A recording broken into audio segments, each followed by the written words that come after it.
Welcome, Nightlings. This is Huxley. Do me a big favor and drop a comment below to help encourage the algorithm to show this episode to more people like you. It could be where you're listening from, the time there, your favorite story in history. Anything. I read every note. Tonight, you are 17 years old, asleep in a narrow cabin aboard your father's ship, and the only sound in your whole world is the long, patient creak of timber carrying you toward the life you've been promised. And then, somewhere beneath the hull, in the dark, the sea makes a sound you have never heard before. You are awake before you understand why. It comes up through the boards first. Not a noise so much as a wrongness. A deep, grinding shudder that runs the length of the ship and into the soles of your bare feet, into your teeth. The kind of sound a thing makes only once. And then the floor of your cabin, the floor that has tilted and swayed and rolled beneath you for 10 weeks, flips sideways. You are thrown against the bulkhead. Above you, somewhere up on deck, a man is screaming a single word over and over again. Then it is not one man, but dozens of them. And your ship, the Blendon Hall, strikes again. But harder this time, a blow that you feel in your ribs. It's a blow that stops the ship dead in the water, as though she has run headlong into the side of a mountain. Because she has. You just can't see it yet. You get up.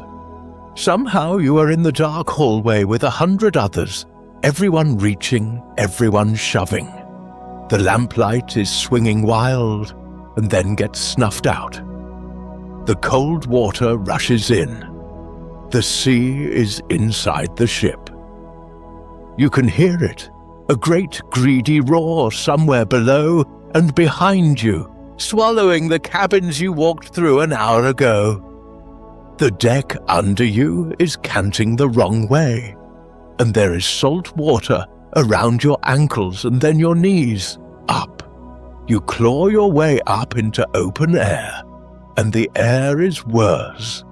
It's pitch black, the wind is screaming, and the rain is falling sideways. Through the rain, you can just make something out, blacker than the black around it. There is a wall of rock rising straight up out of the water, so high you cannot find the top of it. Close enough that the surf exploding against its base is throwing spray clear over the deck. The ship is breaking against it. You can hear her dying. That long, tearing groan of a thing built to hold together, coming apart, plank from plank, somewhere amidships, where the whole stern of her is twisting away into the dark. And then you are thrown over the side. You don't decide it. The sea decides it for you. Or maybe your father's hand does, shoving you toward the rail and the dim shapes of men going down a rope into water that is so cold it drives the breath out of you in one punched gasp. The cold has you by the chest. The salt is in your mouth, your eyes, your nose.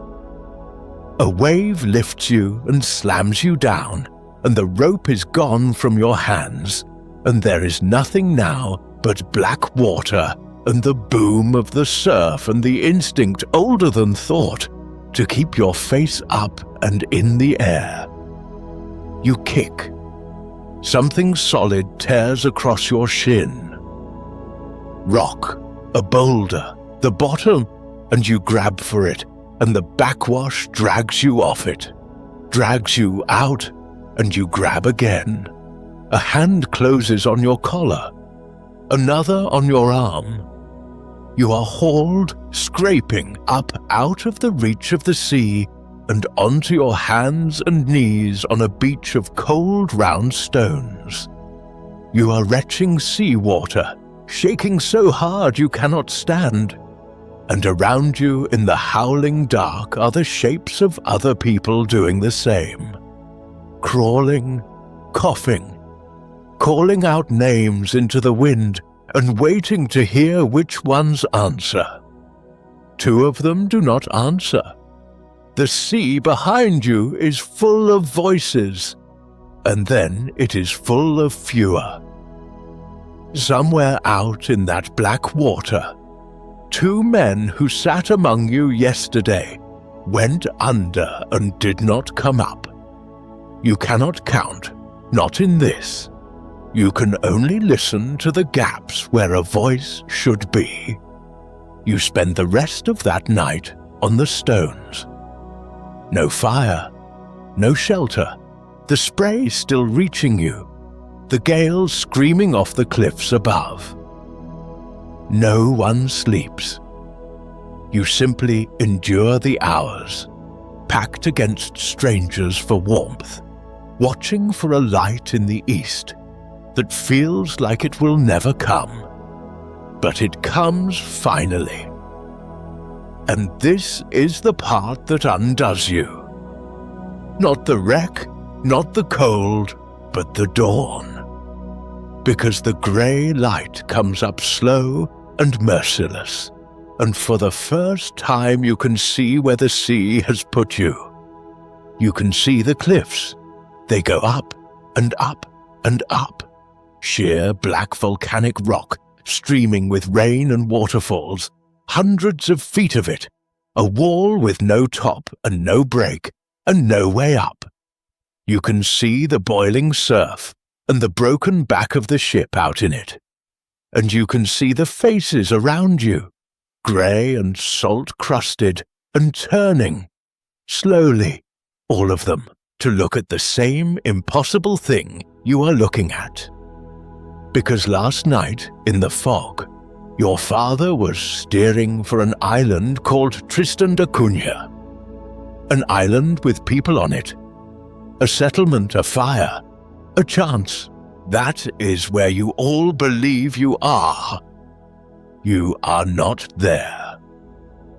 As the light spreads, the truth comes with it, quiet and total. This is the wrong island. This is the one nearby that no one lives on. The one a ship's captain tried to land on 40 years ago and could not.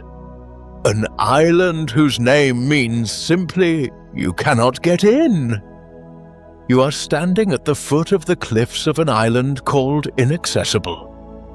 The wreck is behind you. The sea is in front of you. And there is no obvious way off of either. But to understand how the sea brought you here, to the bottom of the world, to the foot of an island named for being impossible to reach, you have to go back. Back to a calm harbor, and a new coat, and a boy who believed the world was exactly as orderly as it looked. Welcome, Nightlings. This is Huxley. If you like listening or falling asleep to real stories that will reveal life's deeper truths, then this is the place for you. Consider subscribing and let the next story find you when you need it most. We are close towards a milestone for this little channel, 500 followers. It is not much, I know, but it is progress, and I cannot get there without your help. So, if you have thoroughly enjoyed one of my episodes, share it with a friend who needs it. Follow if you have not. It matters more than it should. Thank you. Now, find your softest pillow. Find the warm edge of the blanket. Let your shoulders drop. Turn off your phone notifications. Put your phone out of reach, and let's begin. You are Alexander Grigg, and you are, by your own cheerful estimation, a young man of considerable promise. Let's get the shape of you. You're about 17, old enough to be sent halfway around the world on your own, young enough that you still think you've got most of it figured out. You are sharp-eyed and quick, with a tongue on you and a taste which you'd never admit to, for sizing up everyone you meet and finding them slightly wanting. You keep a journal, and in it you write what you think of people in a small, neat hand, with a confidence that only a 17-year-old can manage. And you are going out. The phrase everyone uses, with a kind of weight. Out to India. Out to the East. Out to the place where a young man with the right name and a bit of nerve goes to become something. In your case, that something is an army officer. You're bound for Bombay to begin a career in the company's service. The East India Company, the great trading empire that runs half the globe from a building in London with an army of its own out east. Boys like you sign on for years, 5 at the least. It isn't a trip, it's a life, beginning. Good pay, they say, pensions, land, honor, a whole gleaming ladder of a future, and you are at the very bottom rung, certain you'll climb. But here's the part that makes you luckier than most boys making this crossing. You are not handing yourself over to a stranger's ship. The ship is your father's. Captain Alexander Grigg, you share the name, is master and part owner of the Blendon Hall, a sailor and a gentleman of the old school, and she is an East Indiaman, a stout full-rigged ship, 3 tall masts, perhaps 450 tons, about 10 years old, and she is, for these next months, the entire world. Your father walks her decks like a man who owns them, because he does, and you walk a step behind, the captain's son. A fine thing to be when you're 17 and everyone aboard knows it. She sails from the Downs in May, out past Deal, where the last of the passengers come aboard from open boats, and stands south into the Atlantic. The route ahead is the Great Road to India, run for 200 years. Down past Madeira, down past the Canary Islands, across the equator, where if you're a green first voyage boy, the older hands haul you up for a soaking and a shaving in honor of crossing the line, and you'd best take it laughing. Then south and further south still, toward the cold underside of the world, before the long curve east to the Cape and beyond. 3 months of open water, if the winds are kind, more if they're not. Now, the little world you're sailing in, because a ship like this is not just a ship. It is a whole society packed into a wooden box, every rung of its ladder stacked one above the other. And you, with your sharp eye, miss nothing. At the top, aft, the place of honor, are the passengers of quality, the cuddy gentry, the ones who dine at the captain's table, where dinner is served, as is proper, not a moment later than 2 in the afternoon. Officers bound for their regiments, company men, wives and daughters crossing to join husbands and fathers in India. A small fixed company of perhaps 60 souls, and by now Weeks in, you know every one of them, better in some cases than you'd like. There is a great lady aboard whom your journal calls Mrs. Locke, and she is, it must be said, a presence. A large, commanding woman, the wife of a senior officer of the Bombay Marine, rejoining her husband, travelling no less, with 2 children, a young niece, and a maid to wait on the whole household. She has opinions, Mrs. Locke, expressed in broken, emphatic English, and a very firm sense of exactly where she sits on that ladder, and where everyone else sits below. You find her, at 17, a magnificent subject for the journal. Her niece is a girl called Miss Morton, not yet 14 but old for her years, brought out to India for what was frankly called the marriage market, with a dowry of many thousands of rupees waiting on her future. A general favourite, hard not to be fond of her. And then there are the painters. Now, there's a story. Lieutenant Painter joined late at Deal and scandalized half the passenger list by marrying a boatman's daughter on the eve of sailing. A boatman's daughter. You can imagine the eyebrows. Mrs. Painter, the new bride, is the other great lady of the voyage, and she and Mrs. Locke have taken an instant, magnificent dislike to one another. 2 queens and 1 ship far too small for them both. You have a front row seat. You wouldn't trade it for anything. There are the cadets, boys not much different from you. Awkward in that middling place where you're a gentleman by birth, but green as grass, and broke as a church mouse, and outranked by every real officer aboard. One is a young cadet named Stephen Newcomb, of the company's Marine. There are old India hands going back out, weathered and dry, full of stories of the heat and the fever and the fortunes.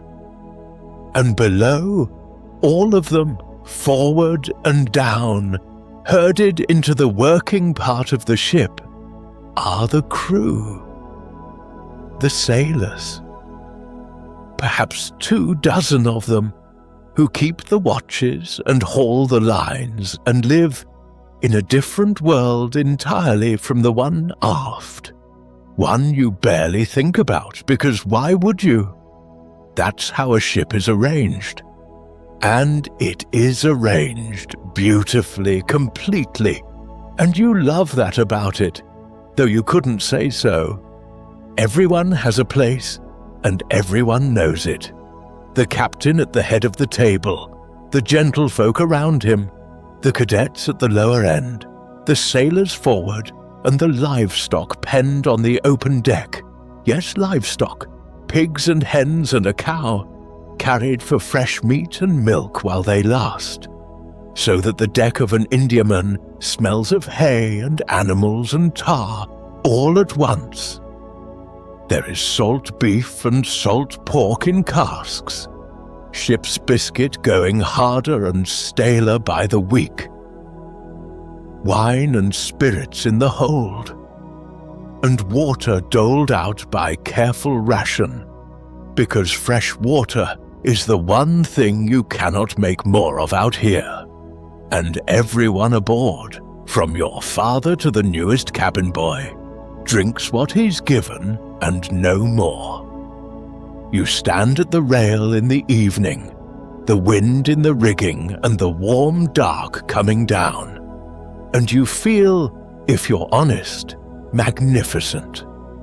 You are 17. Your father commands the ship beneath your feet. The whole arranged world hums along as it should, and at the far end of all this water, is a country where you'll make your name. You have a new coat you're rather proud of, a journal full of sharp little portraits, and not the slightest doubt, not one, that the world is as orderly and as solid as the deck under your boots. So the ship runs south. The days fall into the deep rhythm of a long passage, the watches changing, the bell marking the hours, the slow wheel of unfamiliar stars at night. The warm latitudes fall behind, the air turning cooler, then cold, then wet. And as the weeks stretch on, the weather thickens. A haze on the water, a greyness in the air, the horizon drawing in close like a curtain pulling shut. It is late July, deep in the southern winter, and you have been at sea a long time. Long enough that the question on everyone's mind, spoken or not, is a quiet one. Where exactly are we? You have to understand how a ship finds her way in 1821. No instrument aboard can simply tell your father where he is. He works it out by the compass, by the log line trailing astern, by the sun when he can see it, by careful sums done and redone. Dead reckoning, they call it. A kind of educated faith. And it works, most of the time, beautifully. But it relies on knowing the things that push you around out here. The winds and the currents. And down here, near the bottom of the Atlantic, there is a current your father cannot see. A great steady eastward river running through the grey ocean, carrying the Blendon Hall further off her reckoning than anyone aboard knows, setting her down toward a cluster of islands from a bearing nobody expects, that your father knows are out there ahead. Tristan da Cunha and its little sisters, the loneliest specks of inhabited land in all the world. And like any good captain unsure of his longitude in thick weather, he does the prudent thing the sailing directions would tell him to do. He steers toward the land, to sight it, to fix his position against something known. He is steering for safety.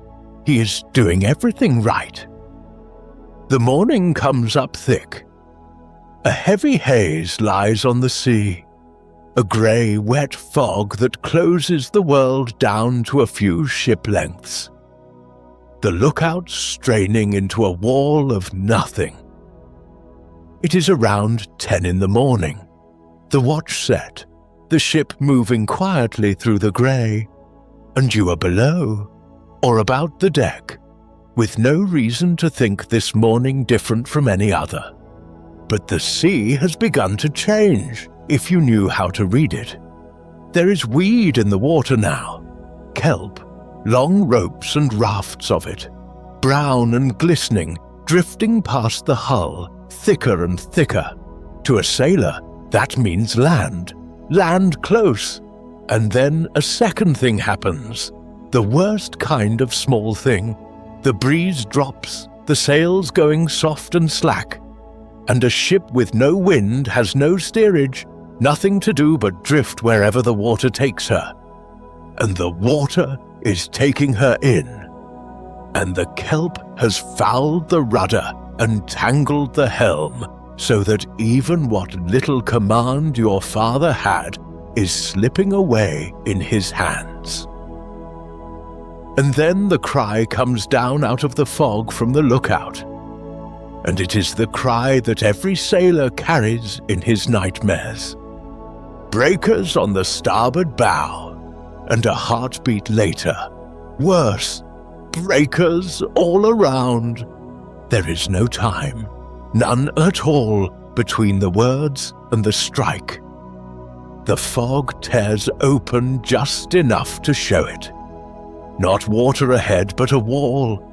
A vast black streaming face of rock, rising sheer where there should be open sea, close, impossibly close, the swell exploding white against the foot of it. And the Blendon Hall, drifting helpless, weed-bound, windless, is carried straight onto it. She strikes. You felt the first one in your sleep, at the start of this night. The grinding shudder, the floor going over. Here is where it comes from. She drives onto the reef beneath the cliffs, and the quiet sea becomes a thing of pure violence. The breakers come over the deck in tons, sweeping it end to end, smashing her own boats to kindling. The masts whip and groan.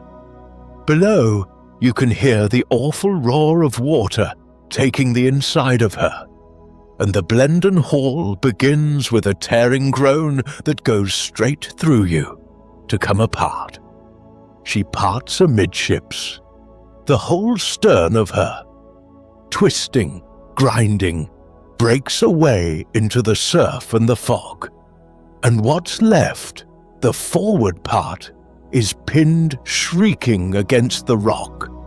All hands forward. Everyone crowds onto the forecastle, 80-odd souls pressed together, the sea tearing at the deck below, and the black cliff above, and nowhere to go but down into that water, and pray it lets you reach the rocks. And so you go down into it, the way you did at the start of tonight. The rope and the cold and the surf that lifts you and slams you onto the stones. And most of you, almost all of you, the sea spits back out, gasping, alive. But not all. The accounts of that hour don't perfectly agree, and you are inside it, not above it, so you can't count heads in the spray. But you know, by the grey light, that 2 of the crew did not come through. 2 seamen who, most who lived to tell it said, drowned swimming for a shore they couldn't reach. 2 men who sat among you yesterday. Out of all the souls the Blendon Hall carried here, about 84 of you, 24 crew and some 60 passengers. Only those 2 are lost, and there's a dark wonder in that, even now, even shaking on the stones. A ship breaks in half against a sheer cliff in a winter sea at the bottom of the world, and all but 2 of you crawl out of it onto the beach. It does not feel like a miracle. It feels like the end of everything. You spend that first terrible night on the beach. As I told you, no fire, no shelter, the gale screaming, the wreck grinding behind you, the living packed together on the cold round stones, waiting for a dawn you're not sure will come. And when it comes, it brings the cliffs, the broken back of your father's ship in the surf, and, slow and quiet and total, the truth. You came here steering for Tristan, for people, for a settlement, a fire, a hope of rescue.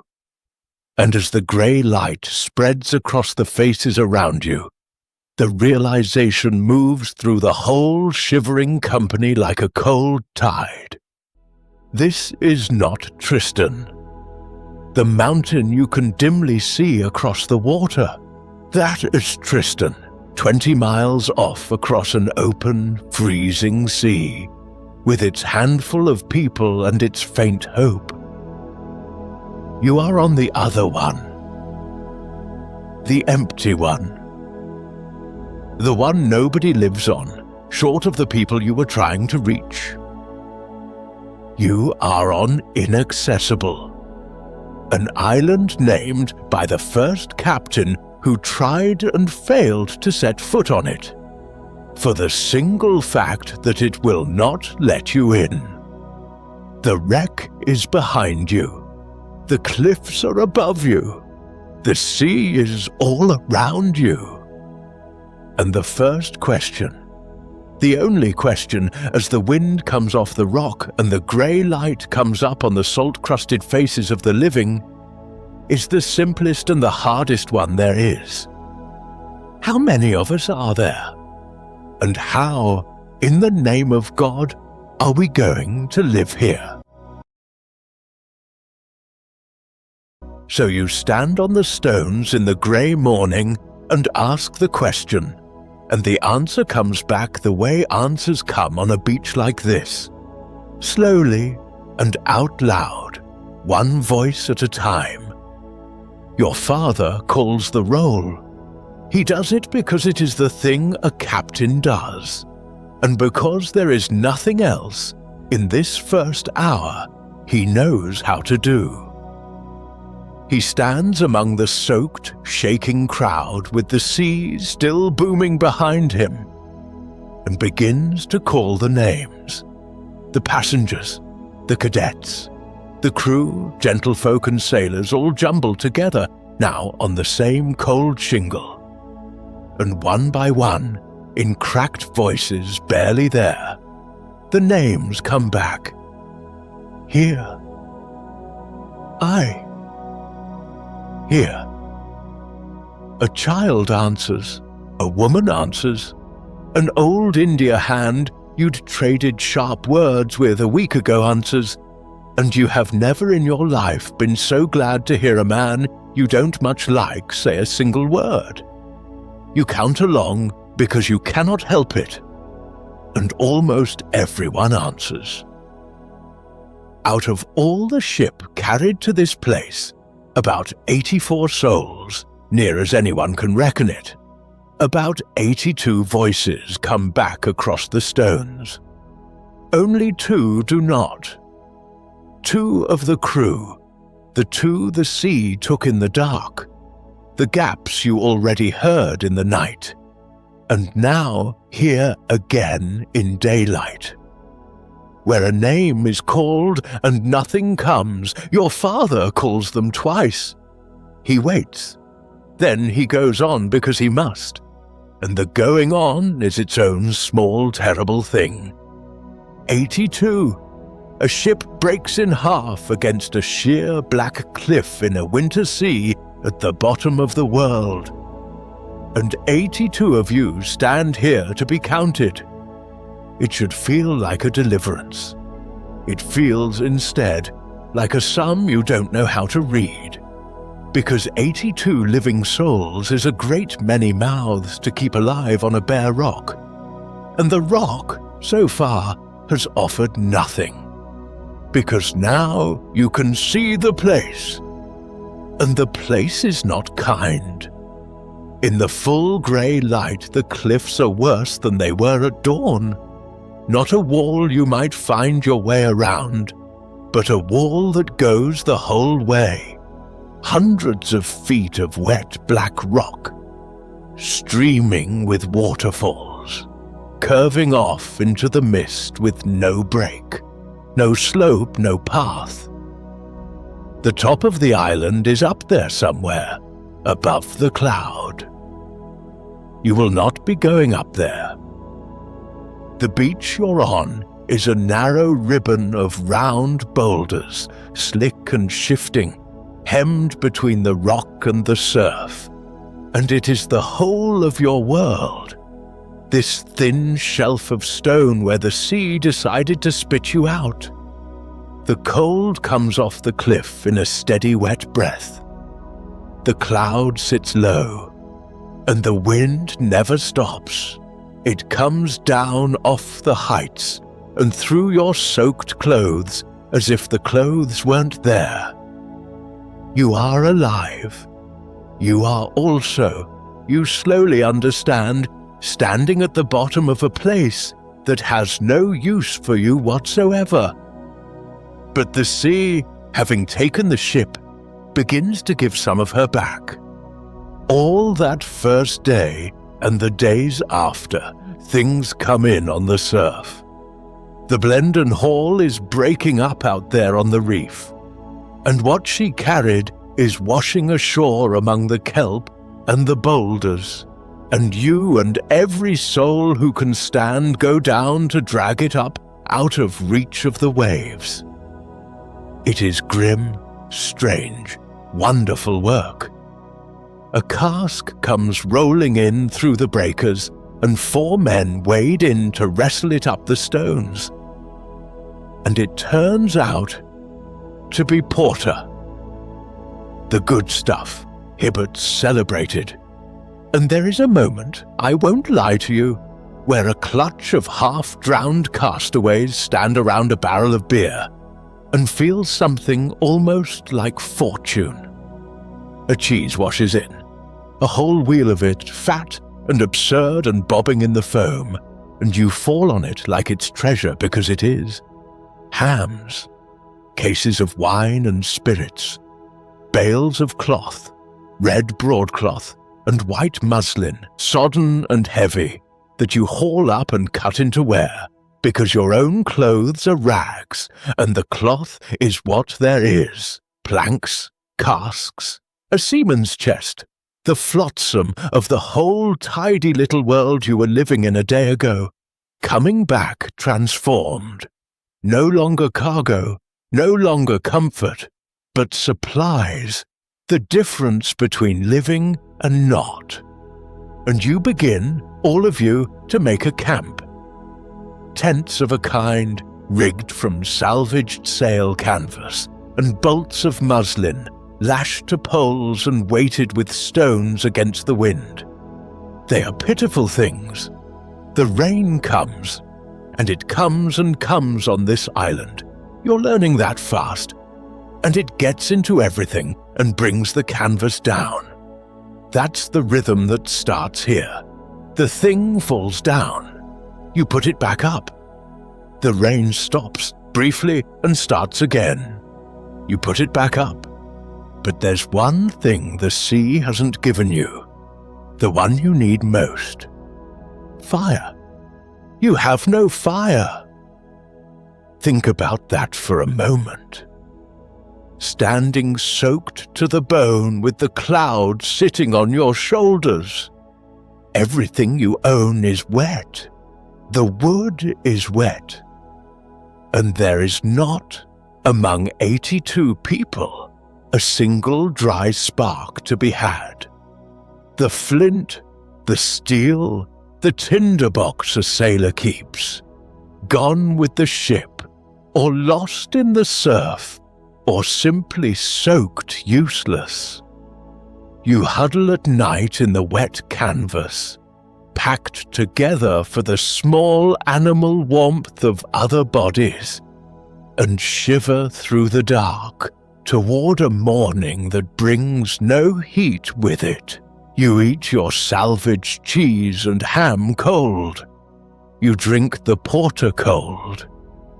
And there is no fire to warm a child, no fire to cook a thing, or simply to sit by and feel, for 1 hour, like a person and not like wet cargo washed up on a rock. It goes on like that. 1 day, 2, I'll be honest about how long. It's the better part of a week, something like 6 days, soaked and shaking, with no flame at all. And then the sea gives back one more thing. It washes ashore among the rest of the wreckage, and someone hauls it up the stones not knowing what it is, and opens it, and it's a case of surgical instruments. The surgeon's own kit, come back from the broken ship. And inside, packed among the blades and the saws, are the things he carried to do his careful work. And there is flint. There is steel. There is phosphorus. There is fire in that case. I want you to feel what that is on the 6th cold day. Not relief exactly. Something deeper and stranger than relief. They strike it, sheltering it from the wind with their bodies, coaxing a spark into the driest scrap of tinder they can find, and the spark catches, and a thread of smoke lifts, and then a flame. A real flame, small and yellow and alive, the first warm light any of you have seen since the ship was whole.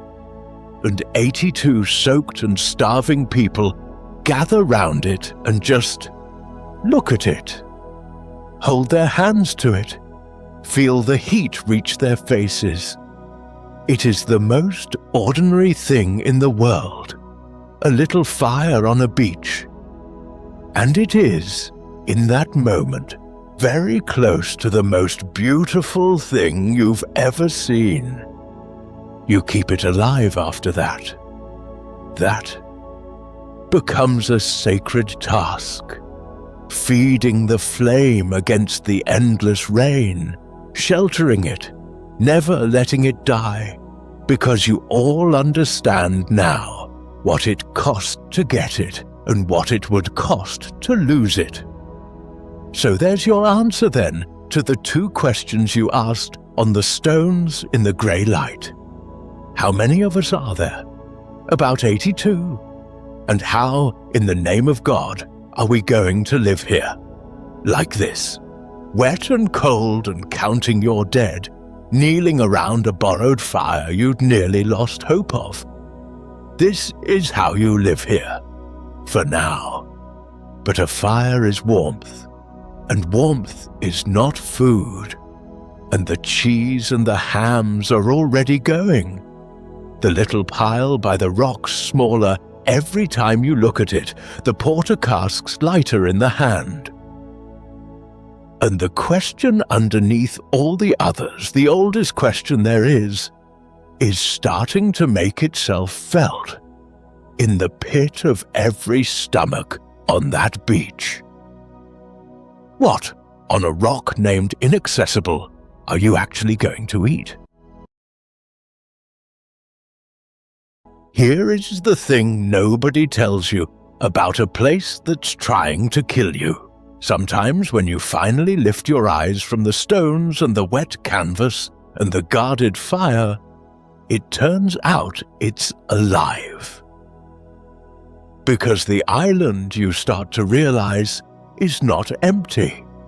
It's been there from the very first days, in the corner of your eye, while you were still counting the dead and dragging up casks, a sound you couldn't place at first, under the surf and the wind. A racket, a clamour coming from along the shore and up on the lower slopes. And when hunger finally drives you down the beach to look, you stop. You stare, because the shore is moving. Penguins, thousands of them, tens of thousands.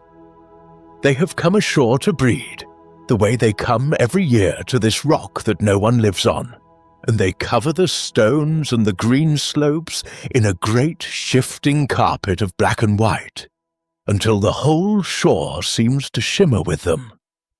They stand about to your knee, comical, ferocious little birds with a wild crest of yellow feathers over each eye, like a cross old man's eyebrows. They bray. That's the sound. Not a quack, not a squawk, but a braying, a honking, all of them going at once. A din so total you have to raise your voice over it. They stand their ground when you come near and glare up at you and snap, utterly unafraid, because nothing has ever taught them to fear a man. No man was ever here to teach them.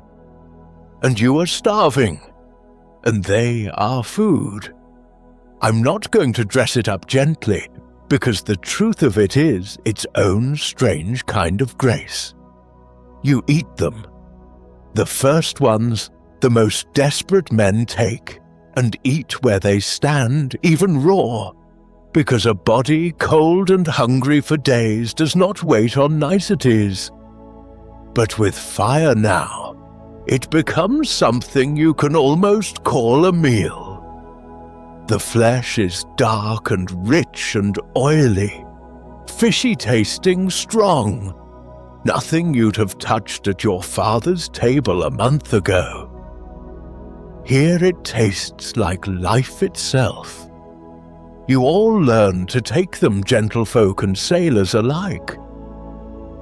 And there's a humbling comedy in it that I think you'd grin at even now, even starving. The cuddy passengers who dined at 2 o'clock not 3 weeks past with the wine and the silver, out among the boulders trying to catch a penguin. It is not dignified. A penguin does not care about your dowry, or your commission, or your good name in Bombay. It bites, it dodges, it honks at you with magnificent contempt, and you chase it anyway, because that is supper, and supper has feathers and an attitude. But the penguins bring something better, even than themselves. They bring eggs. Oh, the eggs. Up on the slopes, in among the colony, the nests are everywhere, and the eggs lie so thick on the ground that, and I'm borrowing the words of someone who was there, because no words of mine could better it. They lie like sheets of snow, acres of them, white and pale and countless, free for the gathering. More than 82 people could eat in a week. After days of cold ham and hard cheese, you go up with a sack or a hat or your own 2 hands and gather until you can carry no more, and come down and cook them in the embers, and you eat. Properly eat. Hot food as much as you want on an island you were sure would be the end of you. There is a giddiness to it, a wild and slightly hysterical gratitude. The same rock that smashed your father's ship to splinters is laying breakfast at your feet. You've already learned not to let your mind run out ahead of the next meal. It's a kind of mercy, the way hunger shrinks the world down to today. And today there are eggs without end, and you are alive to eat them. And the penguins aren't the half of it. There are seals, great ones, hauled out on the rocks, huge dark shining bodies, sea lions you'd call them, monstrous and slow on land. And the men learn to take those too, lashing knives to poles to make spears, because a seal is a mountain of meat and fat. You eat its liver, its heart, its tongue. And here is a thing I'd never have believed before this island, that a man can hold a seal's liver in his cold hands and feel he's been handed something precious, worth more than gold, because his body is screaming for exactly the fat and iron in it.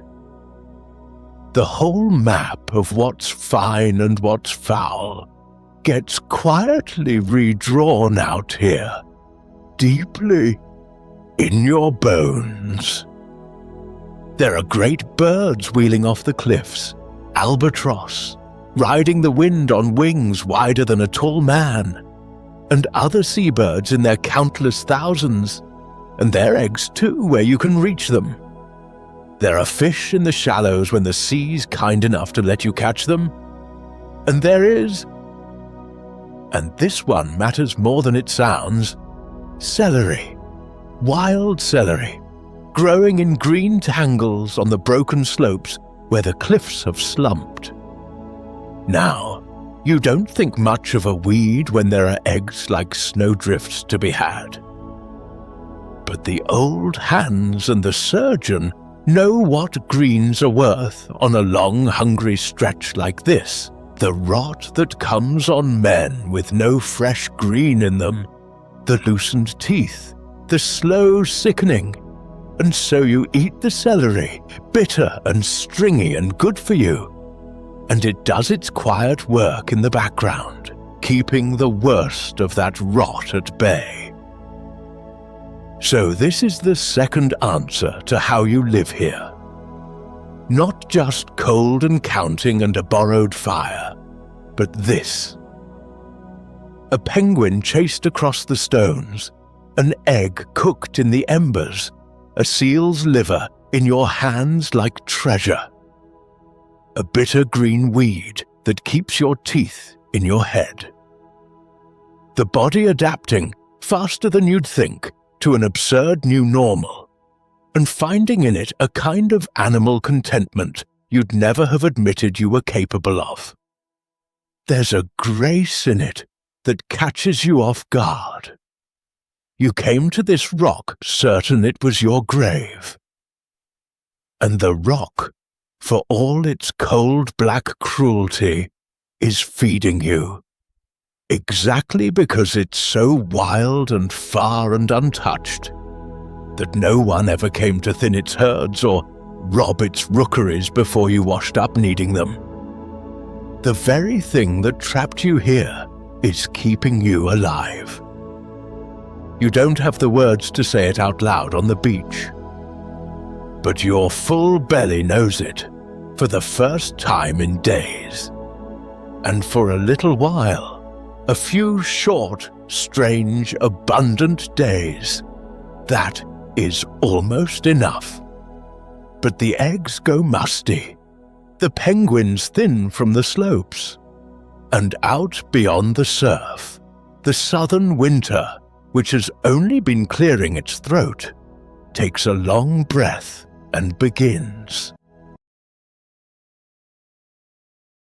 The wonder doesn't last, because wonder never does. What lasts is the weather. And the weather now turns its full grey face on you. This is the deep of the southern winter, remember. You wrecked in the cold heart of the year, and the island settles into what it truly is, which is wet. Not a storm, not a single great drama you could brace against and survive and be proud of. Just grey, endless grey. The cloud comes down off the heights and sits on the camp, the sea everything, so that some days you can barely see the surf, you can hear booming a stone's throw off. The rain comes with it. Not always hard. That would almost be a mercy, something to fight. It's the soft, steady, soaking kind that never quite stops, that gets into the canvas and the cloth and your bones and stays there so that you forget what dry even felt like. The wind comes down off the forties, that great belt of gales at the bottom of the world. And most days it just blows hard and cold and tireless. And now and then worse than that. And your shelters come down, and you put them up, and they come down again. And here is the thing about a stretch like this. It is not the fear that wears you down. The fear was the wreck, the surf, the cliff in the fog. And you survived that. You were almost alive with surviving it.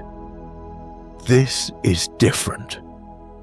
This is the long, flat, grey grind of having to do it all again tomorrow, and the day after, with no end and no edge to brace against. The fire kept alight in the wet. The shelter raised, the penguin caught, the slope climbed, the cold night got through, again and again. The eggs are musty now. The hams are long gone. Some days it's a few stale fish and not much else. And there's sickness in the camp, coughs and fevers, and the slow wearing down of bodies kept cold and wet and hungry too long. This is endurance.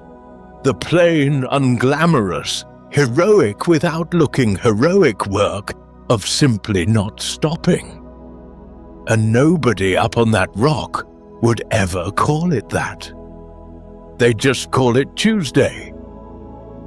But the cold and the wet aren't the worst of what winter brings. The worst of it is what they do to people. Because the little world that washed up on this beach, that neat, stacked world you loved so much on the ship, the captain's table and the cuddy gentry and the cadets and the sailors forward, everyone in their proper place, that world is coming apart, along a line you never thought to look at. Back when you were 17 and certain and standing at the rail in your good coat. It starts with something you'd not have understood a month ago. On the ship, your father's word was law. The captain commands, the crew obeys. That's simply how a ship is. But a ship broken in half on a reef is no longer a ship. And by the hard old law of the sea, when she breaks, something breaks with her. The articles, the agreement that bound the crew to obey, the whole legal frame that made his word law. Out here on the stones, he is not strictly the captain of anything. He cannot command, cannot punish. The men know it. And that knowledge, quiet at first, begins to change the air of the whole camp. And then the passengers, some of them, do exactly the wrong thing. They keep acting as though nothing has changed, as though a sailor is still a servant and a gentleman is still a gentleman, and the cold has somehow read the passenger list. There's a great lady in the camp. You've met her, the commanding one your journal calls Mrs. Locke, a formidable soul, used to being waited on, who does not see why a wreck should alter that. She orders a sailor to wait on her, the way she would have aboard. You, why you no wait on lady? You ought to wait on officer's lady. You, a common sailor. And the sailor, cold, starving, his ship gone, his two mates drowned in the surf, no longer bound by any article to obey her or anyone, straightens up and gives her back a line that runs round the whole camp and becomes a kind of motto, hard and bitter, and, if you're honest, fair. The island Inaccessible carries no passengers. There's the crack opening. Now, I want to be careful here, and I want you to be careful, because the temptation is to take a side, and the boy you are, in the good coat with the sharp journal, certainly takes one. But sit on this cold beach long enough, and a harder, truer thing presses in on you, whether you want it or not. The sailors aren't villains. They're starving. They're cold and wet and frightened and grieving, exactly like everyone else. And on top of all that, they're being told, by people who've never hauled a line or gutted a seal in their lives, that they ought to do the work and serve the ones who won't. They're not refusing out of wickedness. They're refusing out of a kind of dignity. The plain human refusal to be a servant on a rock where rank means nothing, and a man is worth what his two hands can do. There's no clean side here. Hold on to that, because it only gets harder to hold. The chief officer, Scrimgar, the senior man under your father, doesn't help. Rather than hold the thing together, he pulls apart from it. He withdraws to keep his own little store separate from the common pot and won't share. And that small selfishness at the top sends a ripple all the way down. If the officers won't share, why should anyone? And so the camp slowly becomes two camps. It's not a clean line on the ground, but you can feel it. The passengers gather to one side, the crew to the other, and a wariness grows up between them like cold fog between two fires. There's gin in it too. Casks of spirits came ashore with everything else, and a hungry, angry, idle man with a cask of gin is not at his best, and the drink sharpens every edge already there. Tempers go, words get thrown. And then, one grim night, it's worse than words. It comes to blows, fists in the dark on the cold stones. And after that, the thing I find hardest to forget. The two camps begin to sleep with cudgels at their sides. Clubs, kept within reach as you lie down, on a freezing beach, at the bottom of the world, 80-odd shipwrecked souls who ought to be each other's only hope, bedding down armed, each side against the other. That's what the winter does, what the cold and the hunger and the long grey grind do to the neat stacked ladder you loved.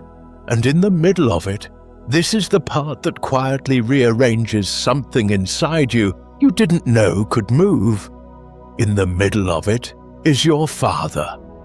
Your father who walked the deck of his own ship like a man who owned the world, because he did, whose word was law from the great cabin to the forecastle. You watch him on the beach try to give an order, settle a quarrel, bend the camp back towards sense. And you watch the order, not take. You watch men he'd have commanded with a glance simply look at him and weigh him and not move. He's weaker now too. The cold and the strain wearing him down the way they're wearing everyone, grey coming into his beard that wasn't there when you sailed. He is still your father, still the finest man on that beach. But he asks now where once he'd have commanded, and the asking and the sometimes not being answered is a thing you cannot unsee. The man you measured the whole world against is finding out that rank, in the end, is a line drawn in water. The tide takes it. Something in you goes quiet watching that.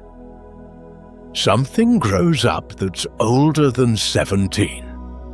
Let me step in here a moment, you and I, just for a breath. Then I'll set you right back down on that cold grey beach where you are.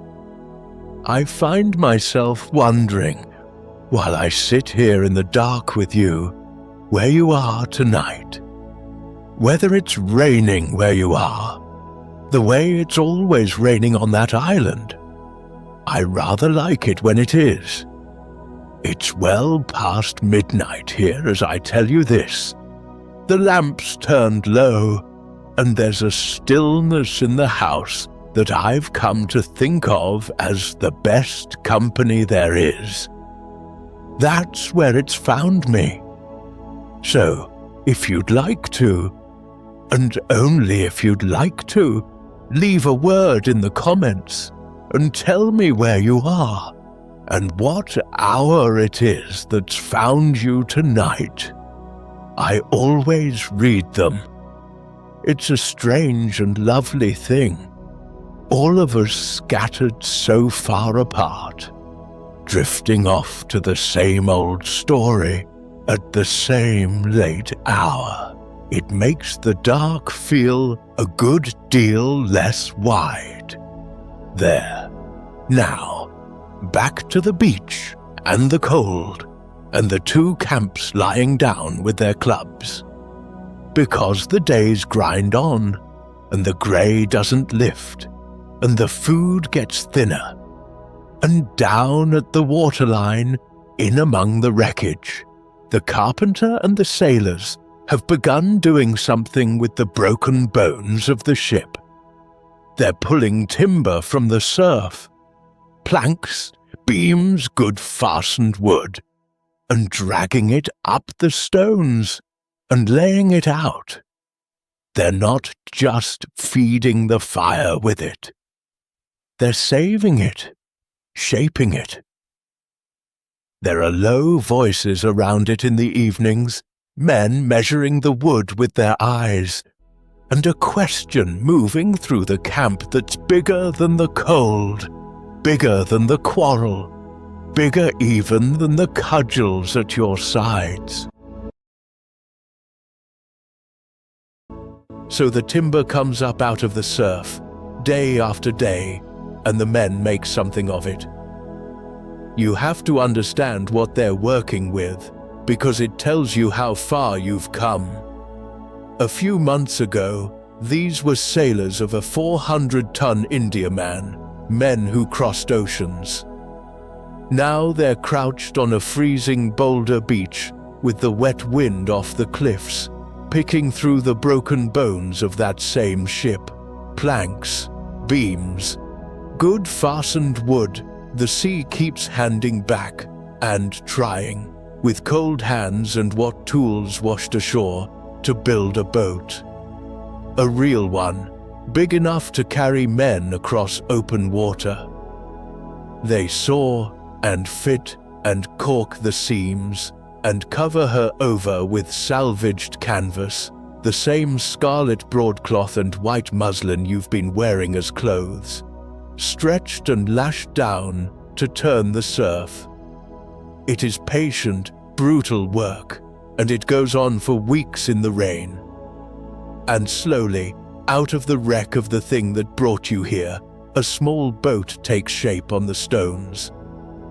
Because here is the truth that settled over the whole camp, quiet and total, the way the cold settles. There is no way up. The cliffs go up behind you with no top to them, and you've stopped even looking. A man only beats his head against a wall so many times. There is no way through. So there is only one way that isn't death, by waiting, and it is out, across the water. And you can see it. On the clear mornings, the cloud lifts off the sea just enough, and there, across the grey miles, low and blue and impossibly far, is the mountain. Tristan. The big island with people on it. The one you were steering for in the fog, the night everything broke. It is right there. 20 miles, give or take, and 20 miles of that sea is a number that means nothing and everything. You stand on the stones and look at it, and it looks back, near enough to ache for, far enough to kill you. And every soul on that beach has done the same cruel little sum, that the help is in plain sight, and that plain sight is no use to a man at all. But the boat is finished, and a boat is a different kind of arithmetic. I won't pretend the camp isn't lifted by it. There's something in people, you feel it in yourself, that needs a plan, a direction, that needs to be doing something other than enduring, and the boat is all of that. 6 men are going. 6 of the strongest, the ones whose hands built her, to cross to Tristan and bring back boats, bring back rescue for the rest of you. And the morning of, there's almost a kind of cheer. The men joke, you remember that, after. Somebody calls out that they'd best save him a hot dinner and a dry bed on the far side. Somebody else swears he'll be back inside the week with a ship and a brass band. And there's laughing, real laughing, on a beach that hasn't had much of it. You're caught up in it too. After all these grey weeks, here is a morning that points somewhere. And then they launch her. They time it for a lull and run her down the stones and through the surf. The worst part, the same cold violence that nearly took you all the night of the wreck. And she's through. She's clear. She's afloat. 6 men at the oars, and the patched red and white canvas catching the wind. And they pull away. You stand at the waterline with the whole camp and watch them go. And this is the part that stays with you longest, longer than the wreck, longer than the cold. The watching. You watch the boat get smaller, that's all it is, really, a thing getting smaller on a wide grey sea. At first, you can see the men, the shapes of them bent and rising at the oars. Then, only the boat, a dark mark on the swell, lifting and dropping, smaller each time it comes up. The camp is dead quiet. Nobody jokes once they're on the water, just the surf and the wind and 80-odd people on cold stones with their hands shading their eyes, willing a little dark mark to keep going. It rises. It drops. It's a speck. It's the suggestion of a speck. And then there's a swell, and it doesn't come back up, and you keep looking at the exact place where it was, certain it'll lift again, and the grey closes over that place, and the sea is empty, and the boat is gone. Gone into the doing of its job, you tell yourself. Gone over the curve of the water toward Tristan, where it's meant to go. That's what gone means today. You walk back up the beach and don't say much, and neither does anyone else, and the night comes down. And then you wait. The first day, the waiting is almost sweet because it's full. They're crossing today. They'll be there by dark, the strong ones, with the wind behind them. You look out at the water in the evening and think, they're there now. They've made it. There's a fire on that far mountain tonight, with 6 of our men around it. The second day you tell yourself they're resting, they're arranging it.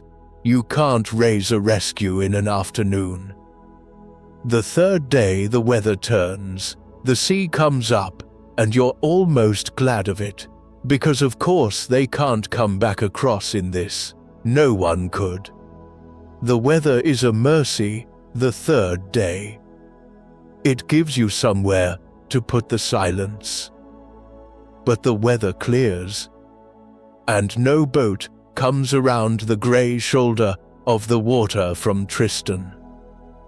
I want to be honest with you about how this kind of grief arrives, because it's not the way the wreck arrived.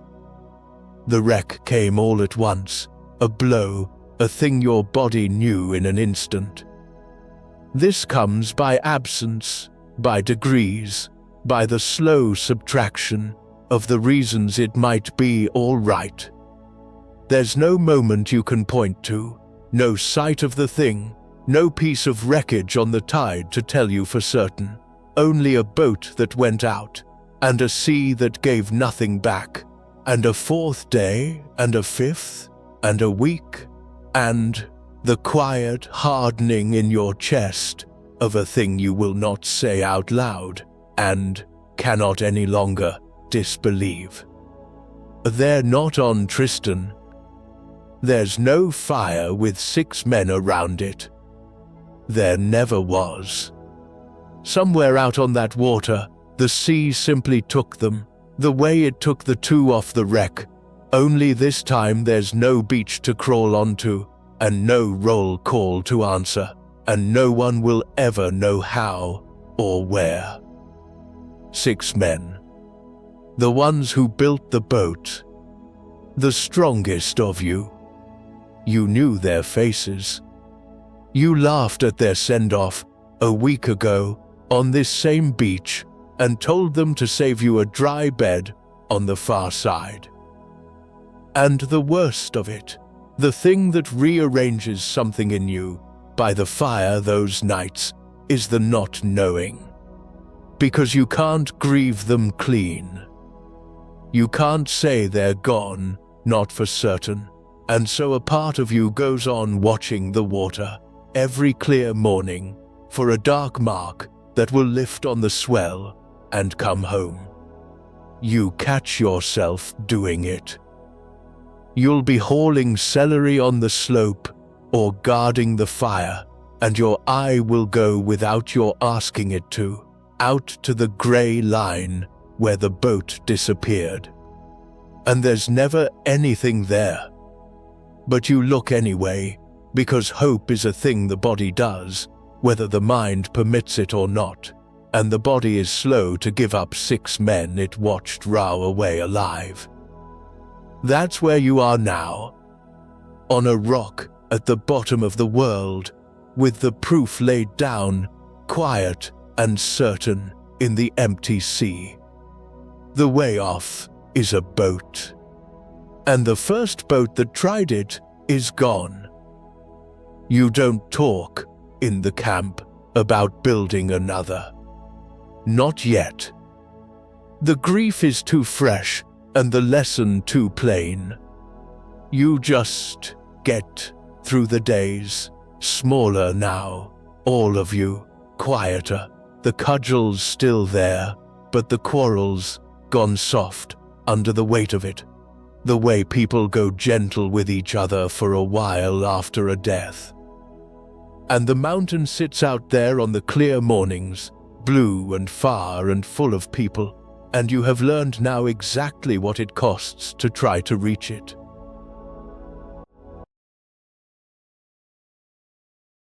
The weeks go by, and grief does what grief does. It doesn't lift, exactly, but it settles.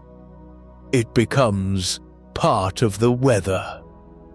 And underneath it, slowly, the old arithmetic comes back. Because nothing else has changed. The cliffs are still a wall. The food is still thin. The mountain is still out there.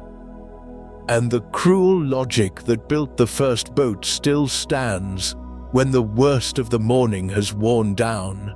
A man who stays on this rock forever is a man who dies on it.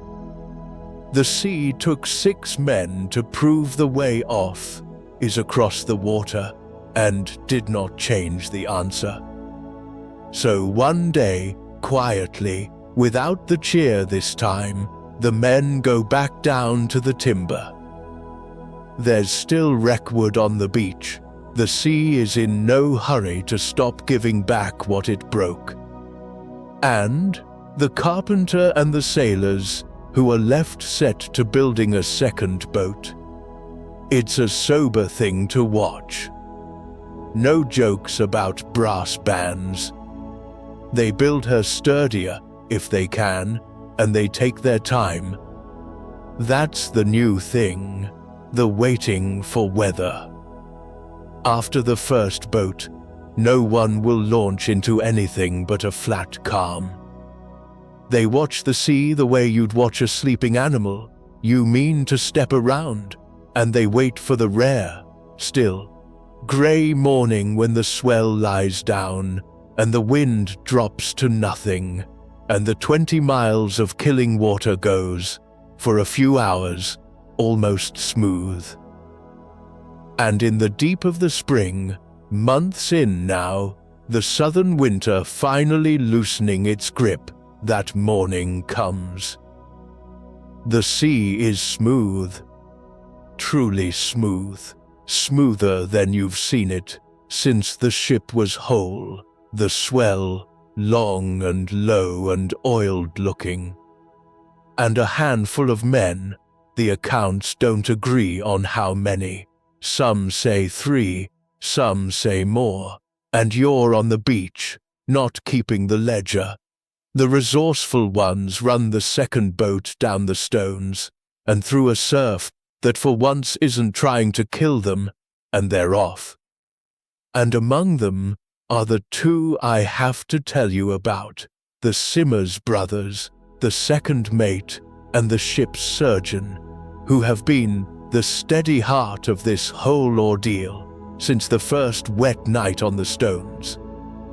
The Simmers brothers.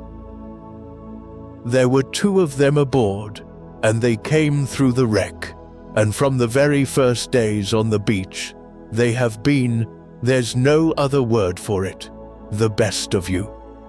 The elder is one of the ship's officers, the second mate, a practical, level-headed man who took hold when things were coming apart and simply started doing the next needful thing without asking what rank anyone was. The younger is the ship's surgeon, the same man, you realize, whose washed-up case of instruments held the flint and steel and phosphorus that gave you fire on the 6th cold day. The same kit that's been dressing wounds and keeping the sick from dying all these months.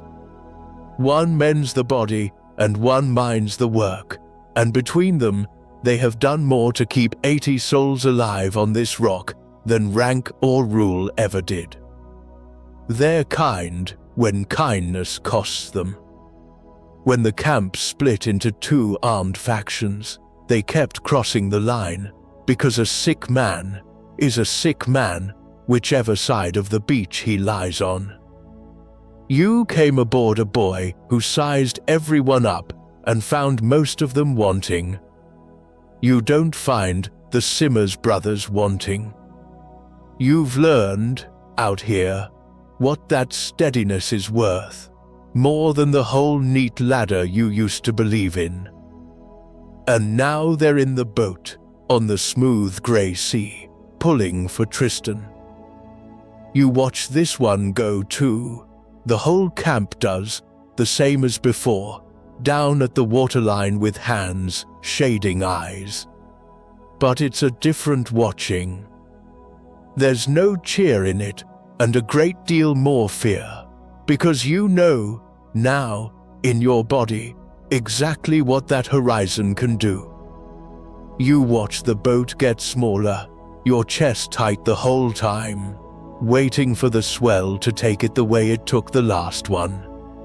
It shrinks to a dark mark, and then a speck, and you can hardly breathe, watching the place where the first boat vanished, certain the sea means to do it again. And it doesn't. The speck holds. The morning stays calm, and the boat draws on and on across the flat water toward the blue shoulder of the mountain, smaller and smaller, until it reaches the far haze where Tristan rises out of the sea. And it doesn't vanish. It arrives. You can't see it land, not from 20 miles, but you can see the dark mark, close with the far shore, instead of being swallowed. And a sound goes through the camp that isn't quite a cheer and isn't quite a sob.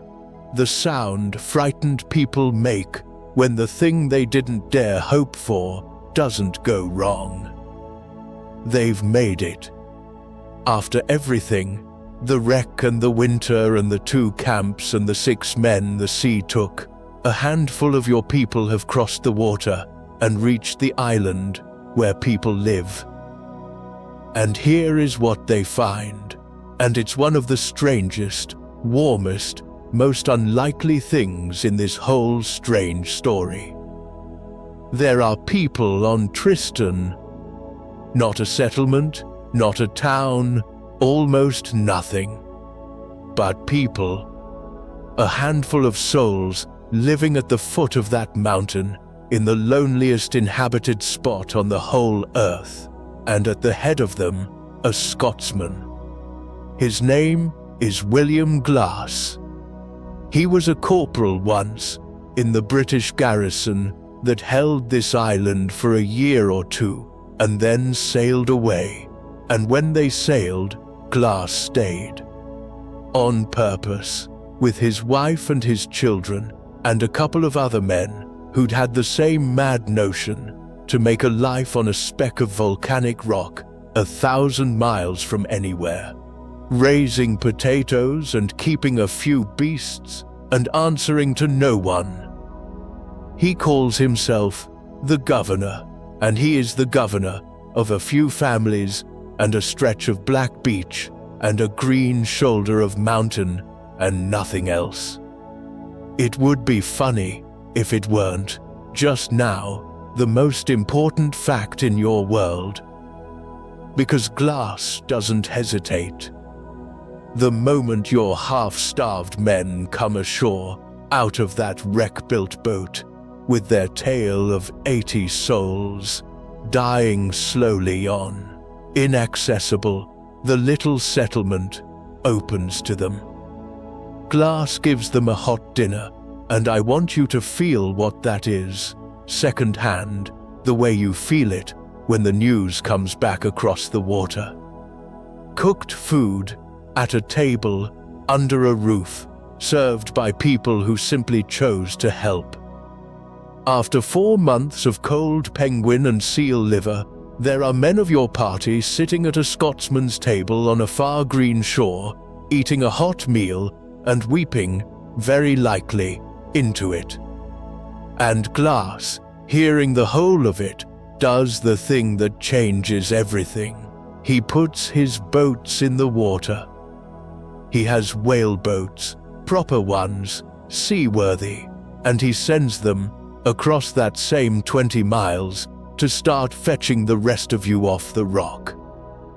Help is coming.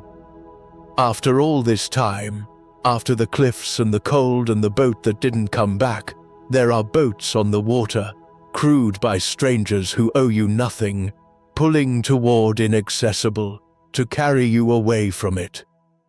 The relay begins. A few of you at a time, that's all a whaleboat holds. The settlement's handful of men rowing themselves ragged to lift 80 people off a death rock, one small load at a time. It is, very nearly, the thing you've been praying for.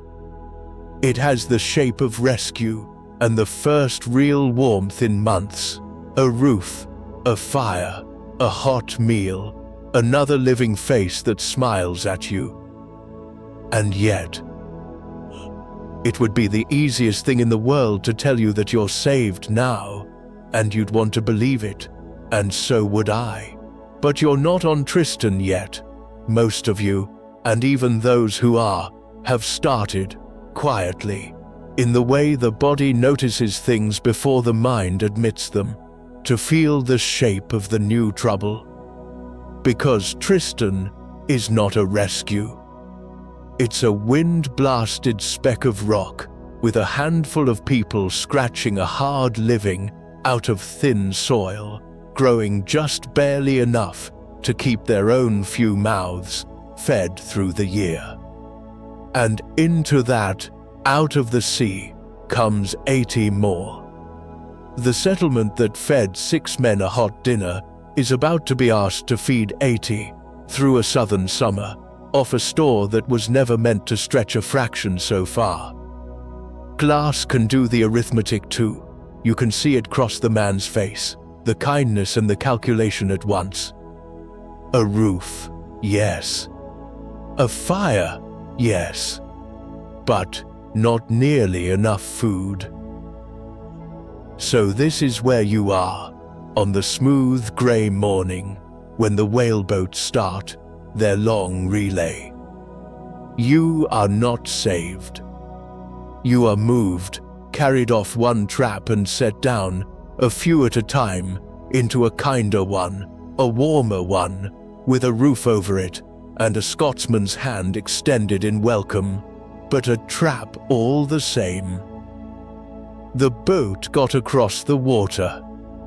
The thing you couldn't do, your people did.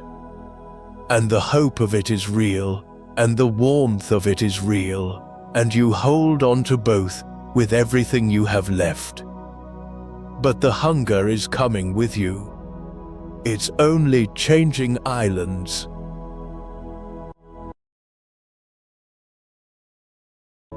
So the whaleboats do their work, and one small load at a time, the camp on Inaccessible empties out, and the settlement on Tristan fills up. And at last, it's your turn. You and the last of them, taken off the boulder beach, where you've lived and starved and buried your hope for 4 months, set down on the black sand at the foot of Glass's mountain. And for a few days, it is everything you dreamed on the rock. A roof. A real fire in a real hearth. The almost unbearable luxury of a hot meal eaten sitting down, out of the wind, on ground where people have decided to live, where there's a wall at your back and a door that shuts. After Inaccessible, it feels like the world coming back. You let yourself believe, just a little, that the worst is behind you. But I told you the arithmetic. And the arithmetic doesn't care what you let yourself believe. There are too many of you. That's the whole of it, and no kindness can fix it. The stores that looked like salvation on the first hot night show their bottom fast, and Glass has his own family to carry through to next year's harvest. So he does the only thing a man in his position can. He locks the barn, the potatoes, the casks of oil, more than a year's worth for his own folk, and rations what comes out of it, hard, because if he doesn't, everyone on this island starves together by autumn, his people and yours alike. And that, the locked barn, the hunger that followed you across the water and is now closing its hand again, is the thing that finally breaks the camp the way 4 months of winter on the rock never quite managed to. Because the sailors have had enough. You have to hold this fairly, and it's hard, and I'm going to ask you to do the hard thing, the way the boy you are is only just learning to. These men are not villains. They came aboard as working men, and the ship broke, and by the old law of the sea, the breaking of her dissolved the articles that bound them. The captain has no lawful command over them anymore, no right to order them or punish them, and that's not a technicality, it's the truth they've been living by since the beach. They've labored all the same. They built the boats and pulled the oars. They caught the fish and speared the seals that kept the fine passengers, the drones, they call them, not without cause, alive all these months. And now, half-starved and grieving, 6 of their own swallowed by the sea, they're told again to work, to feed the very people who never lifted a hand, on a ration that isn't enough to keep a working man on his feet. And they will not do it anymore. They swear an oath among themselves, no more being servants on a rock where rank means nothing, and a man is worth precisely what his own 2 hands can win for his own empty stomach. It's not wickedness. Sit in their hunger a moment, and you'll find it's almost reason. but it cannot hold, because the other side of it is everyone starves. And so it comes, at last, to the open break. They march on Glass's house, Government House, somebody calls it, and there's a bitter joke buried in that, a hut on a beach with a grand name, 3 abreast, with cudgels in their hands, in open mutiny. And, at their head, is a man I'll call Fowler, because that's the name that comes down to us, and he speaks for them. He delivers it plain, give us food, and give us the boats, or we burn the barn, let the whole store go up, and then no one eats. And the threat has teeth, because it's true. A man with nothing left to lose will do a great many things. And on the other side, your side, the side you were born into and have never quite stopped belonging to, even out here, the camp closes ranks. Your father, the officers, the passengers who can still stand, and Glass's islanders, a few of them with guns, and the sailors have none worth speaking of. They move against the mutiny and seize the ringleaders, Fowler and 2 men with him, a man I'll call Smith and a man I'll call White, and the thing tips over, fast, into what the whole brutal age reaches for when order breaks. They're going to be flogged. Now, I have to tell you where you are while this happens, because it matters more than anything else I'll tell you tonight. You are in the crowd. You're 17. You give no orders here, no one's asking a boy to, and you lay no hand on anyone. This is the doing of the men who hold what passes for authority now. Your father and the officers and the armed islanders, a collective act of frightened, hungry people trying to keep the lid on a thing that's coming off. You're not deciding it, but being there, standing in the crowd that makes the flogging possible, belonging to the side that holds the rope, is its own kind of part to play, and the weight of it is settling onto you even as it happens. There's no clean place to stand. You looked for one. There isn't one. They tie Fowler up, and they make the boatswain do the flogging. And here is the detail I can't get past, the one that tells you the truth of the whole sick business better than any other. The man with the rope in his hand doesn't want to be there. The boatswain is a sailor himself. These are his own. He has no stomach for this. You can see it in him, and he's only doing it because he's been told that if he won't, the rope comes to his own back next. So it's threat all the way down. The mutineers driven by hunger, the boatswain by fear, the authorities by the certainty that if they don't break this now, they lose the food and the boats and every life on the island, and not one of them, if you looked into his face, wanting to be where he is. I'm not going to make you watch it. The age did, and lingered, and I won't, because there's nothing in the spectacle of a man's back that you need tonight, and nothing that honors anyone. I'll tell it the way you actually take it in, standing in that crowd, mostly with your eyes somewhere else and your whole body wishing you were anywhere but here. The count. That's what you can't escape, called out hard and even, one after another after another. The boatswain's arm rising and falling, because it has to. The terrible quiet of a great many people who have decided to allow this and now have to stand inside the allowing. The sound goes into you and stays.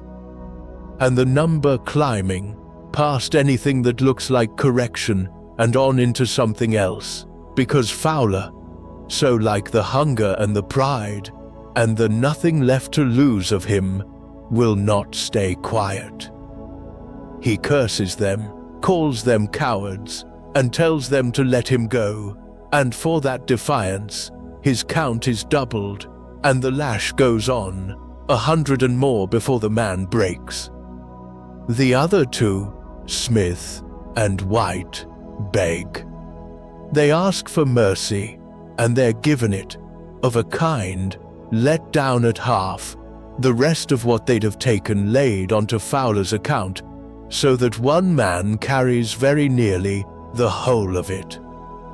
And you stand there, and you cannot make it come out right in your head, no matter which way you turn it.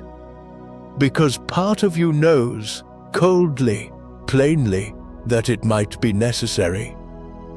That if the mutiny wins, the barn burns or the boats are seized, and then every soul on this island dies, your father and Mrs.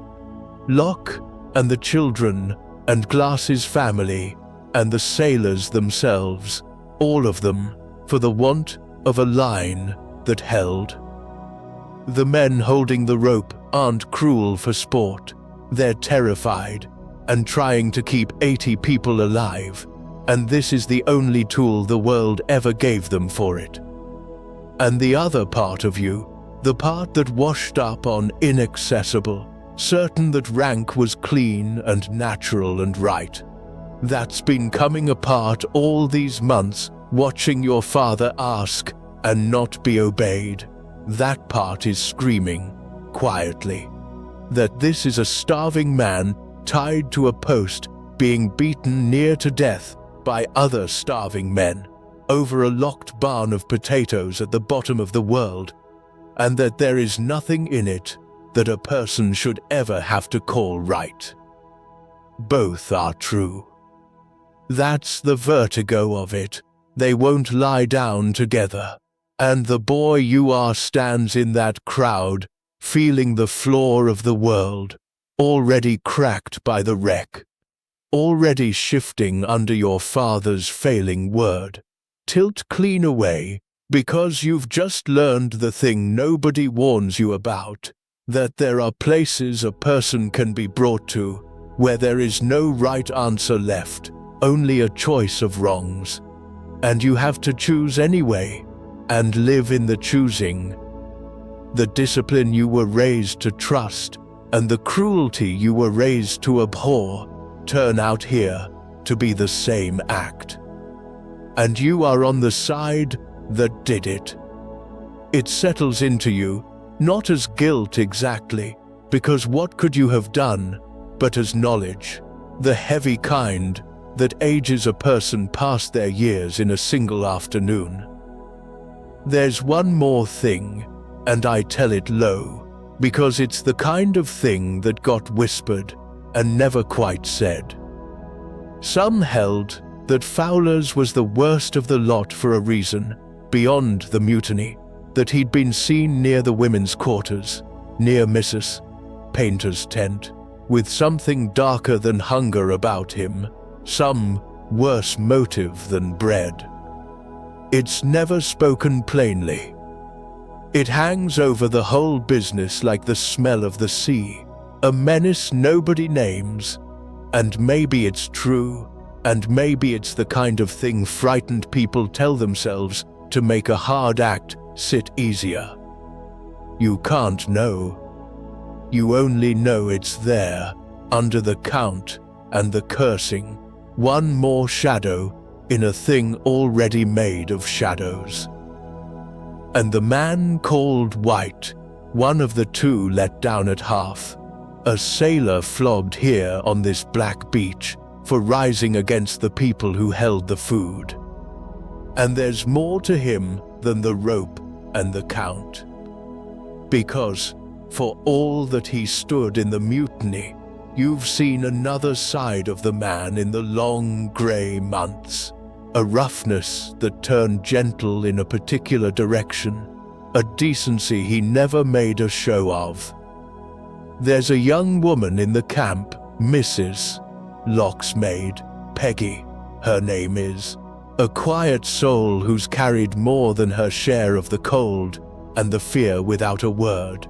And somewhere in all the misery of Inaccessible, the sailor White had become the one who looked out for her, who saw to it she was fed, and not troubled, and not alone. You've noticed it, with your sharp eye that's gone gentler than it used to be. A sailor and a serving girl, on the wrong rungs of a ladder that's drowned anyway, and a kindness between them that the whole disaster couldn't kill. That night, the camp goes quiet. Quieter than the wreck, quieter than the morning.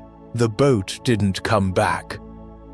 It's a shamed quiet, the quiet of people who've done a thing together that none of them will ever fully square with themselves. The fire burns low.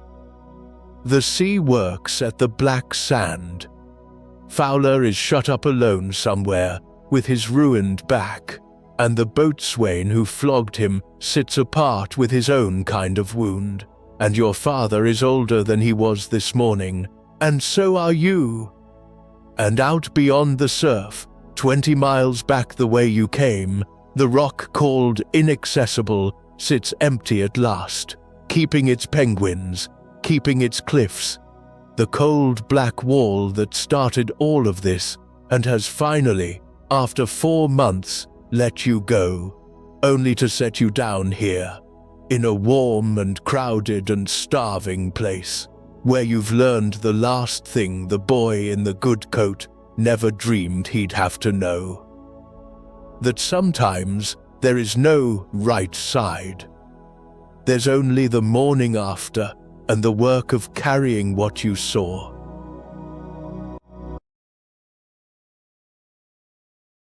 So the heavy quiet of that night gives way to a grey morning, and the work of the morning, and the next thing that has to be done.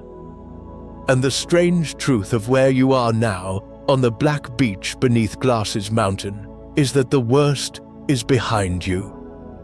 You can feel it in the air, the way the pressure lifts off the land after a storm has finally blown itself out.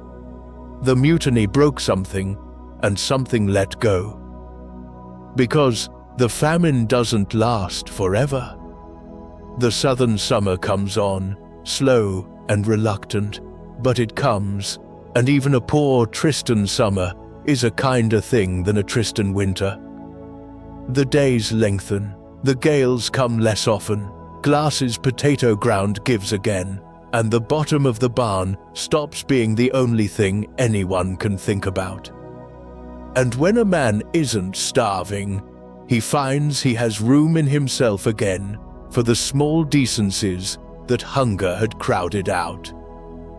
The two camps, the thing that has shadowed every page of this since the cold first set in on the rock, begin, quietly, to stop being two. Even the great feud softens. Mrs. Locke and Mrs. Painter, the two queens whose rivalry gave you so much grim entertainment a lifetime ago, are simply two tired women on the far edge of the world who've run clean out of the strength to hate each other. And then, in the gentling of that summer, Mrs. Painter has her baby. Sit with that a moment. A child, the first cry of a brand new life, on a beach where you've spent months counting the dead and watching boats not come back. The same hands that built the spears and held the rope go gentle now around a baby. The hardest sailor peers into a bundle of cloth and goes soft in the face. And, for a day, the whole strange marooned company, the ones who flogged, and the ones who were flogged are just people around a fire on a cold shore, glad together that one more of them made it into the world. It doesn't undo anything. The winter still happened. The 6 men are still gone. But a baby on that beach is the plainest argument life ever makes, that it intends to go on whatever the sea thinks about it. But the tenderness I really have to tell you about tonight isn't the baby. It's quieter than that, and stranger. It's Peggy. You remember her. Mrs. Locke's young maid, the quiet one, who carried more than her share of the cold and the fear all those months and never made a sound about it. And you remember the sailor, White. One of the 3 tied up the night of the floggings, one of the 2 let down at half, the rest of his count laid onto Fowler's back. A mutineer beaten on the black sand for rising against the people who held the food. And the same man, this is the thing you've watched all these months, with that sharp eye of yours that went gentle on the rock, is the one who looked after Peggy. Through the cold and the hunger and the menace that moved through that camp in the dark, he saw that she ate and wasn't troubled and wasn't alone, and never once made a show of it, never asked a thing in return. A sailor and a serving girl at the very bottom of a ladder that drowned with the ship, and a kindness grew up between them on that death rock that the whole disaster could not kill. So when the time comes to sail back toward the world, Peggy makes a choice. And it is, I think, the most quietly astonishing choice in this whole long night. She stays. On Tristan da Cunha, the loneliest inhabited speck on the whole face of the earth, she chooses to stay and to marry the sailor White. To give up the passage back, the whole wide world, on the other side of the water, for a flogged mutineer and a life on a rock at the bottom of the sea. And glass marries them. The governor of a few families and a stretch of black sand stands the 2 of them up, the first wedding that lonely place has ever seen. No church, no bells, no family weeping in the pews. Just the wind off the mountain, and the surf working at the shore, and a Scotsman saying the old words over a sailor and a maid, who found each other in the worst place either of them had ever been. The accounts go quiet on how it looked, the way they go quiet on so much of the small human stuff. But you don't need the picture to feel what it means. A boy who came aboard certain that a sailor was one thing and a lady another, and the 2 never touched. Here is a man beaten as a mutineer, and gentle enough, steadfast enough, that a good woman gives up the whole world to stay at his side. Both of those are the same man. They always were.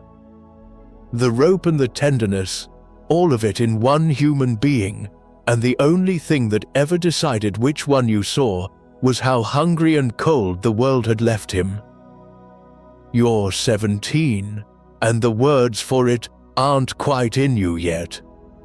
But you feel it settle, warm and sad and certain, in the place where your old certainties used to live. The neat stacked world of who sits where doesn't get torn down here at the end. It just quietly stops mattering on a beach where 2 people who were never supposed to matter to each other choose each other in front of the wind. Let me come up out of the story for just a moment, only a moment, and then I'll set you back down for the last of it.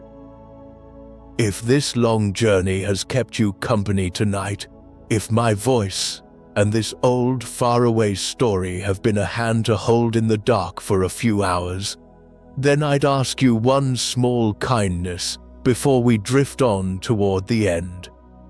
Somewhere out there, you've probably got a friend who's been having a hard time of it lately.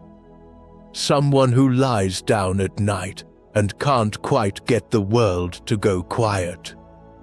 If you think of that person now, share this with them. Let the next restless soul drift off in good company too, the way you're drifting now. It costs you nothing, and it might be the gentlest thing you do for someone all week. There. That's the whole of it. Now, back to the beach and the boat that finally comes. Because at last, after everything, a ship comes. A little merchant vessel called the Narina, working her way through these lonely southern waters, and she puts in at Tristan. And there's no describing what that is to the people on that beach. After 5 months, after the wreck and the cold and the 6 men, the sea swallowed, and the locked barn and the rope, a real ship, whole and sound, riding at anchor off the black sand, the thing you built 2 boats and watched the horizon for, here at last, sails furled, waiting to carry you home. And you go aboard, in your strange castaway rags, the scarlet broadcloth and muslin you'd worn for months, boarding a civilized ship like something washed up out of a story. Sometime around the middle of that January, the little Narina takes the last of you off Tristan and stands away north for the Cape of Good Hope, for roofs and streets, and the ordinary turning world you'd half stopped believing in. You stand at her rail as Tristan falls away behind you. And here's the thing your chest does that you weren't ready for. You watch the island shrink on the water, the same way you watched the boat shrink, only backwards now. You the one carried off, and it isn't all relief. Glad, God yes, glad past saying, to be off that rock and bound for the living world. But there's grief threaded all through it. You're leaving the 6 men out there in that water. You're leaving Peggy on her beach with her sailor. You're leaving the place where every hard thing you now carry was put into you, and a piece of you doesn't entirely want to let it go. The crossing takes a couple of weeks. And around the 20th of January, in the year 1822, almost half a year after a foggy morning broke your father's ship in 2, the coast of Africa rises out of the sea ahead of you, and the little Narina carries you in to Cape Town. You've made it. After everything, you've made it off the bottom of the world.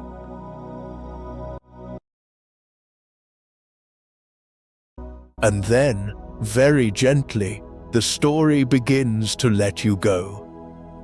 You come ashore at Cape Town in your scarlet rags, the whole ragged company of you, survivors of a ship the world had long since given up for dead, and the world, it turns out, takes some convincing.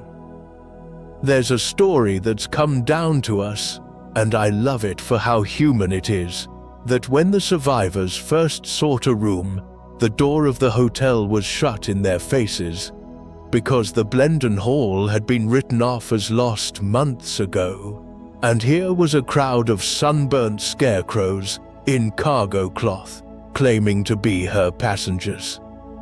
The dead, knocking to be let in. It gets sorted, Of course, doors open, beds are found. But there's something so fitting in it that the last small trial of the whole ordeal is simply convincing the living you're not ghosts. And then you scatter. That's what happens to survivors. In the end, the thing the stories rarely tell you, because it isn't dramatic, it's just true. The current that held you all packed together on one beach for 5 long months releases you all at once into the ordinary flood of the world. From Cape Town, the company comes apart. Some take ship onward to India, to the lives and postings and marriages they'd set out for before the sea rearranged them.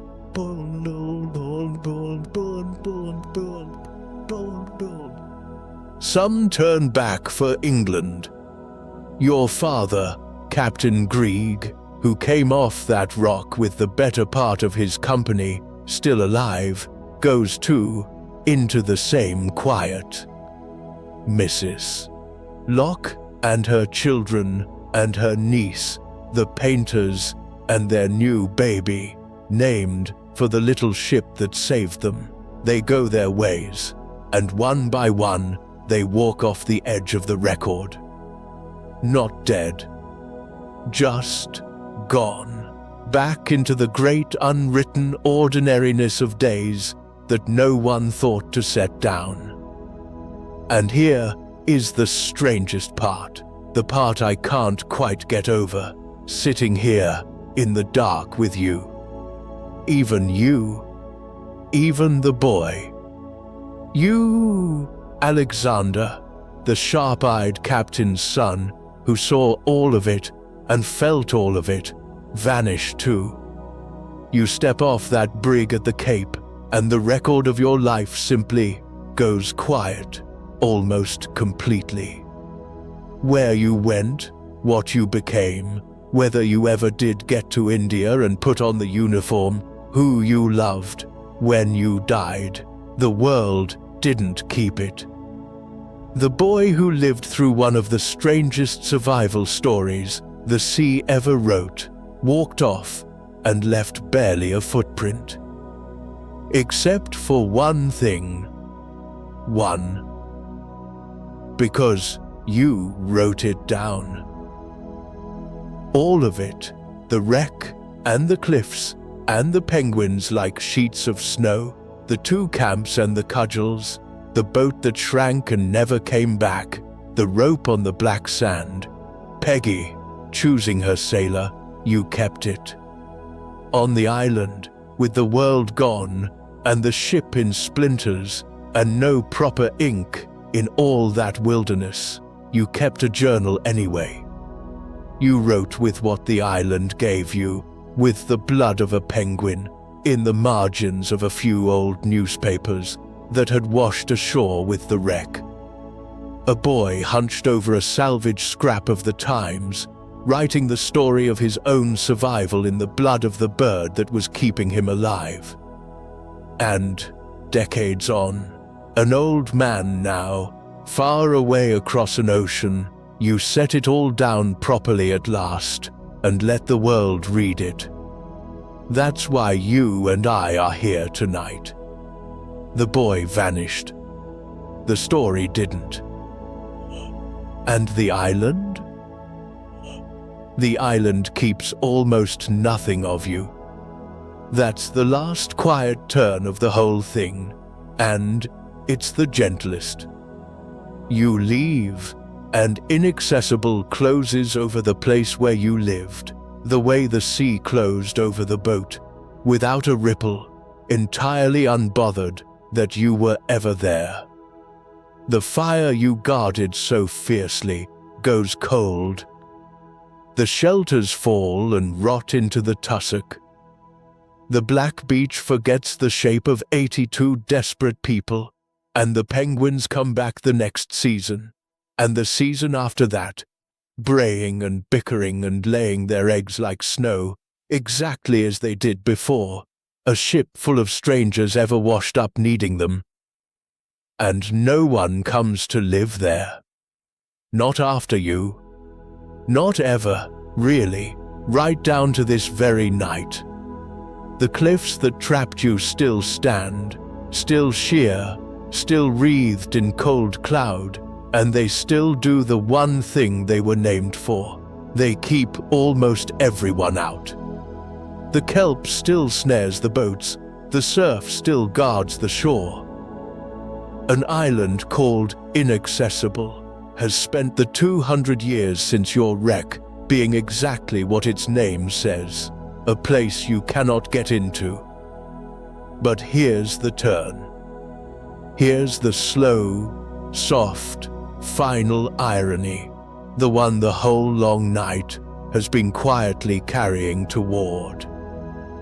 That wildness, the cold, the cliffs, the remoteness, the place that nearly killed you has become the most precious thing about it. Because it was never tamed, never settled, never built over or fenced, the island stayed whole, in a way almost nowhere else on Earth has stayed whole. The penguins are still there in their tens of thousands. The seals still haul out on the rocks. And there's a little bird that lives there and nowhere else, the smallest flightless bird on the whole planet, picking its way through the same tussock you once hauled celery from. The world has looked at Inaccessible at last and seen not a death trap but a treasure, one of the last untouched places left, set aside now and guarded by law, precisely because it is so hard to reach. Do you feel the whole turn of the coin? The name that meant you cannot get in, which became, for you, you cannot get out, has turned one final time, and now it means you must not come in, because this place is too rare to disturb. The cliffs that were your prison are the walls of a sanctuary. The remoteness that doomed you is the only reason the penguins still have a home. The very thing that trapped you and starved you and broke your father's ship to splinters is the thing the wider world now treasures most, and treasures for keeping safe the very creatures that kept you alive. And one more small thing to close the circle. All those decades while the boy grew old and died and was forgotten, while the world forgot the Blendon Hall and remembered it, and forgot it again, out there on that beach, under the sand, something from the ship lay waiting. A little ornament of brass, a dolphin that had once been part of her, gone down in the surf and buried in the shingle. And it lay there, quiet, in the dark, for the better part of 2 centuries, until one ordinary day, long after everyone who could have remembered was gone, an islander pushed his spade into the beach and turned it up. A small brass dolphin, come back at last out of the sand, the way the sea has slowly given back, piece by piece, almost everything it took. Everything but the 6 men, and the years, and the boy. That's the strange mercy of a place like that, in the end. It never noticed you at all. It had no use for you, no memory of you, not the slightest care whether you lived or died on its stones. And somehow, in being so completely unbothered by you, in feeding you without meaning to, and trapping you without malice, and forgetting you the moment you were gone, it carried you through. The lamp is low. The island sleeps out there on the dark water, keeping its penguins, keeping its quiet. And you are warm, and you are safe, and the cold black rock at the bottom of the world is 200 years and a whole lifetime away, and it cannot reach you here. Let it go now, all of it. Let the cliffs and the cold and the long grey waiting slip under the curve of the sea, and let yourself drift, the way the little ship drifted north toward home, with the worst of it finally behind. Since you made it this far, I'm glad you enjoyed the episode. If you would like to continue listening to episodes with similar themes, I linked them in the description below. You will also find a playlist of our most popular videos. Sleep now, nightlings. And wake up, as always, a little stronger and a little wiser. The story is done, but yours continues.